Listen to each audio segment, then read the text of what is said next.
Can you separate the art from the artist? Oh, like how Michael Jackson's canceled?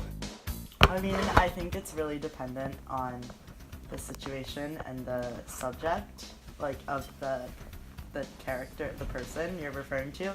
It becomes a lot more difficult when you're dealing with such a cultural icon, like someone like Michael Jackson, who's influenced so much of pop culture and music. Obviously, you want to say that you won't engage with any of his music or his work, but I think it just becomes harder because it's something that has been so rooted in your life of what is like seen as talent.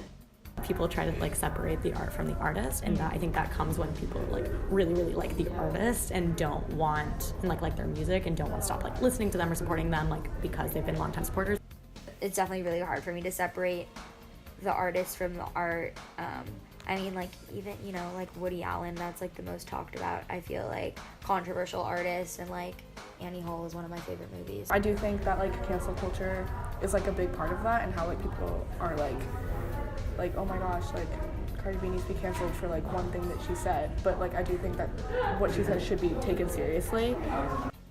As a consumer, it's your responsibility to make sure that like the artist that did something wrong isn't getting compensated for you watching their art or listening to their art. So it's just like a really hard line to draw, but like I'm also definitely a huge hypocrite of it, and like it's definitely really hard for me to separate the artist from the art.